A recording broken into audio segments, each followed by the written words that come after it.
So we stopped here so you can follow along on the worksheet I gave, and now we're going to do substitution using this here, these two equations. I start off with a simple one where the variable is already isolated, where the y is already equal to 4x. So I start off with that. So what you do is wherever you see a y on the second equation, so wherever you see a y, you're going to put in the x negative 4. So if I change the color here, in here, wherever you saw the y, you put negative 4x. So we just subbed it in. So basically, we took this and we subbed it in for the y there. Now we're going to multiply out. So we get 3x, and then 2 times negative 4x is minus 8x, and that equals to 10. 3 minus 8 is negative 5x is equal to 10. And we divide by negative 5, divide by negative 5, and we get x equaling to negative 2. Now we take this and we sub it back into the first one. So we could have called this 1 and 2, and we basically sub 1 into 2. Hopefully this brings back some memories here. We subbed 1 into 2, and now we can call this last one 3.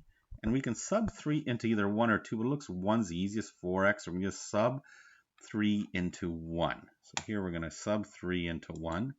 So sub 3 into 1. So let's see, y equals negative 4x. So y equals negative 4x. So y equals negative 4 times negative 2. And y equals 8.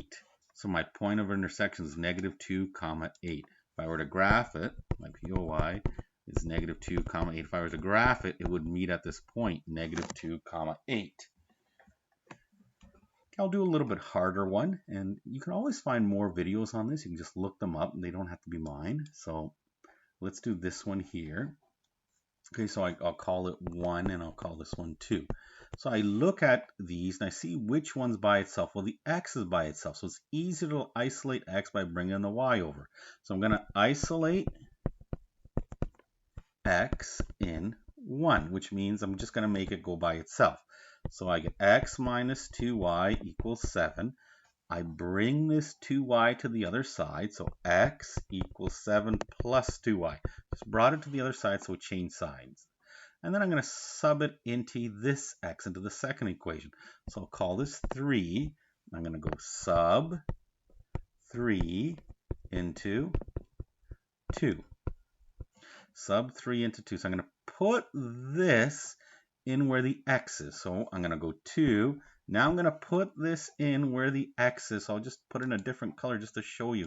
So this goes right where the x is. 7. Let's use a different color.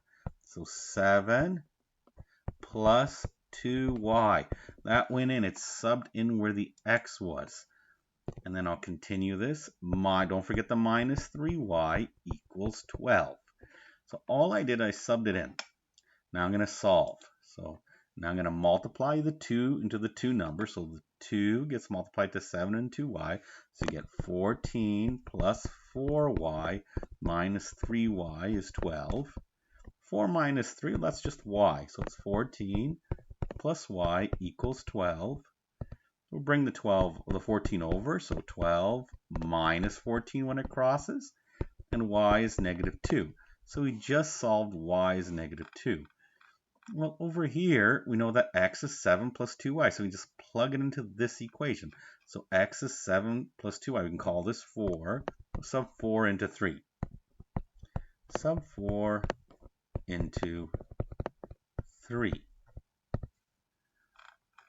So we put it into 3. Let's take a look here. So 7 plus 2y. 7 plus 2y. X equals 7 plus 2y. So x equals 7 plus 2 times negative 2. So x equals, let's see what that is, 7 plus 2. So 7 minus 4. So x equals 3.